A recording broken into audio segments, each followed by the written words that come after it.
Hey, self-care warriors, welcome back to Hold My Purse, the podcast where we dive into all things empowerment, self-love, and care, and just living your best life.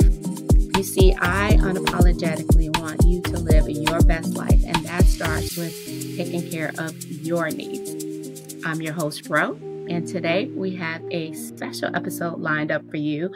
We're talking about 10 self-love practices to boost your confidence.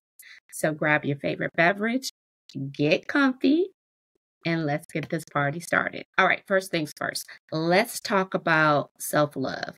Self-love is about valuing yourself, taking care of your own needs, and not sacrificing your well-being to please others. It's a journey, not a destination, and trust me, it's a journey worth taking. Before we jump into this 10 practices, I want to share a little story with you about my own self-love journey. You see, a few years ago, I was at a point in my life where I was dating the wrong men and constantly molding myself to fit into their world. And on top of that, I was putting everyone else's needs before my own. And then one day, it freaking hit me like a train. Like, who am I? I realized something had to change. And that's when I started exploring self-care and self-love.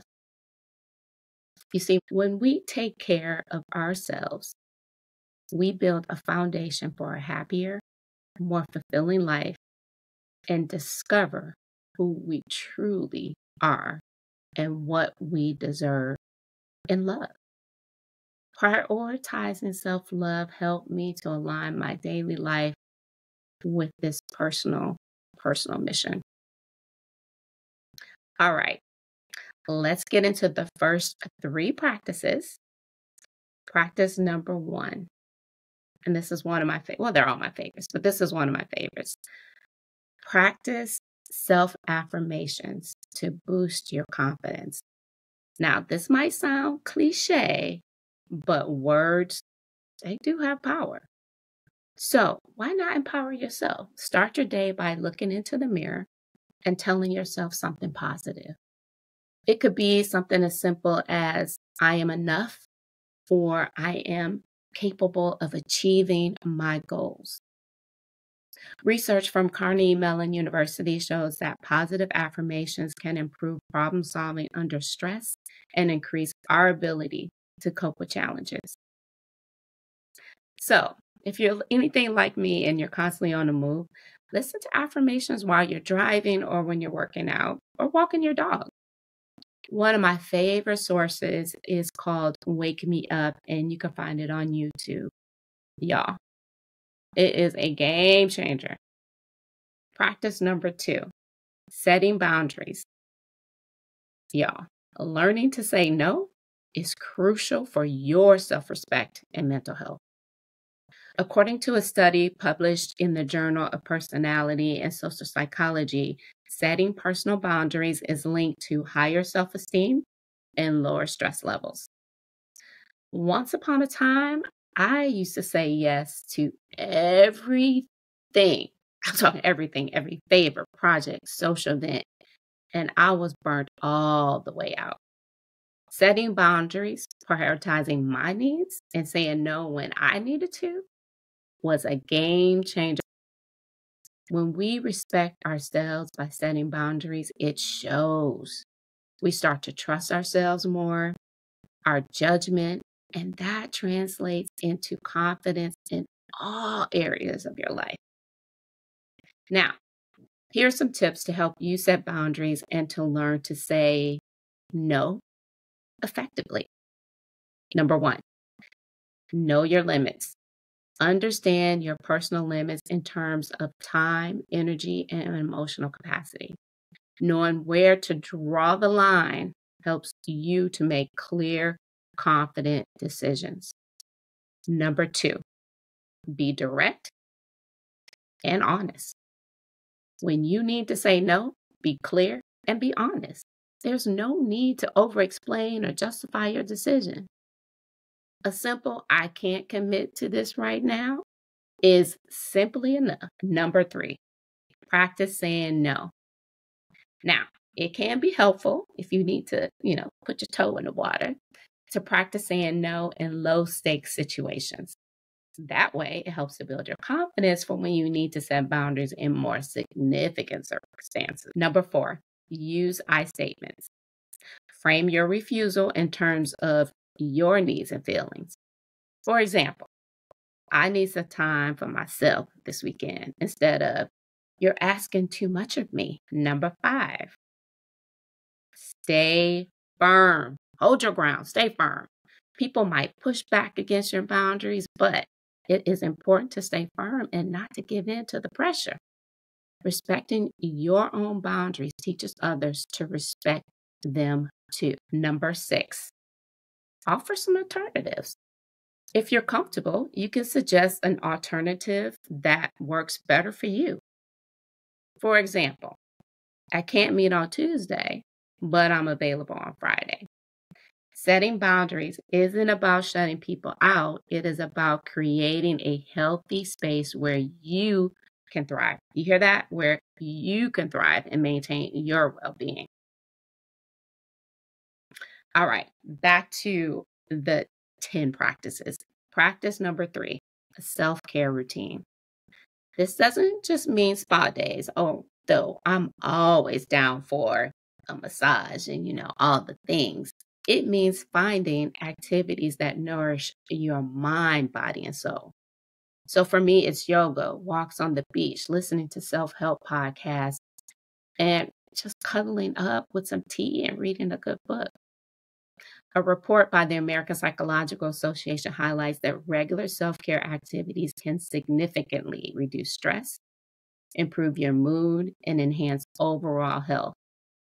Now, find what works for you and make it a part of your regular routine.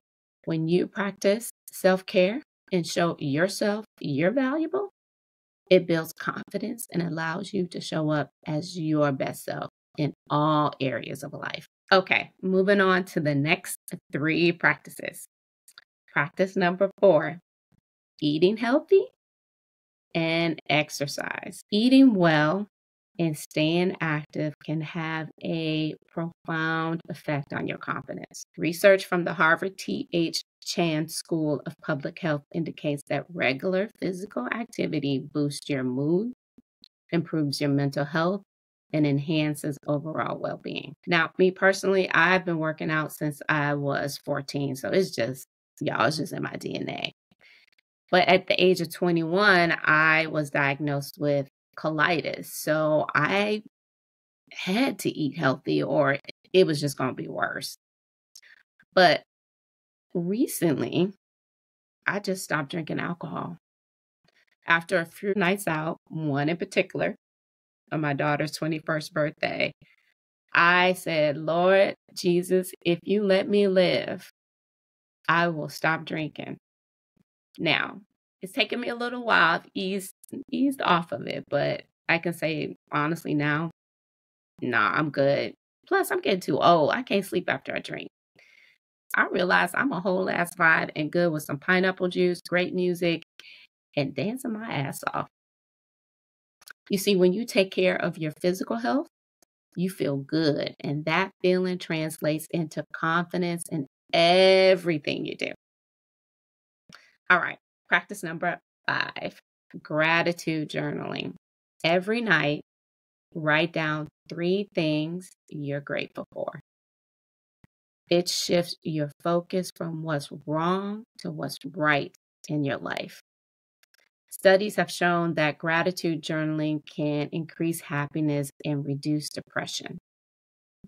When I started doing this, I found myself more appreciative of my strengths and my accomplishments. And that absolutely gave me that shot in the arm of confidence that I needed. Practice number 6, decluttering. A cluttered space can lead to a cluttered mind. Take some time, y'all, to organize your living space. The act of decluttering can be quite therapeutic. It's linked to reduce stress and increase productivity. You honestly be surprised how much clearer and more confident you feel in an organized environment. When your environment reflects your inner peace and purpose, it allows you to approach the world with a newfound confidence. Now, let's talk about the final 4 practices. Practice number 7, learning a new skill. Now, this boosts your confidence by showing you that you're capable of growth and improvement. According to a study published in the Journal of Psychological Science, engaging in new learning experiences can increase your brain plasticity and cognitive reserve. I recently realized that to make my YouTube channel more exciting, I needed to learn how to edit in Adobe Premiere. I'm a work in progress, but let me tell you, once I get it, my videos are going to be so dope. But in the meantime, the process of learning something new is so empowering. As you develop new skills, your confidence in your abilities, they're going to grow, y'all. Practice number 8, surrounding yourself with positivity. You see, the people you spend time with greatly influence your mindset. Research from the University of Michigan suggests that social environments can impact our emotional and psychological health. So surround yourself with people that uplift and inspire you. I had to distance myself from a few negative people in my life, and it has made a world of difference. When you surround yourself with positive people who believe in you, it reinforces your own self-belief and confidence. Practice number 9, self-compassion. This is often really hard for people, but be kind to yourself. We all make mistakes, and that's okay. Treat yourself with the same kindness and understanding that you would offer to a friend. According to Dr. Kristen Neff, a pioneer in self-compassion research, practicing self-compassion leads to greater emotional resilience and overall well-being.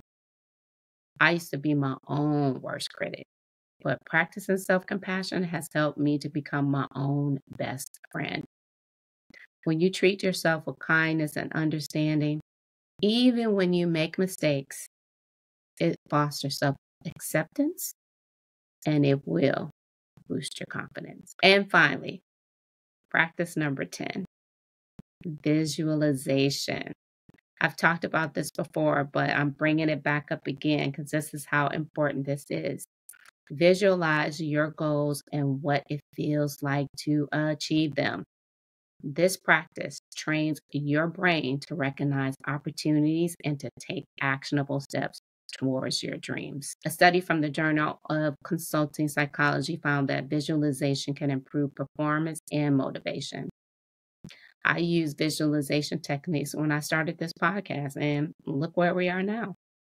By visualizing my success and the impact I wanted to make on the world, I felt more confident putting myself out there and taking the action. I'm a work in progress though, but I made the leap, and so should you.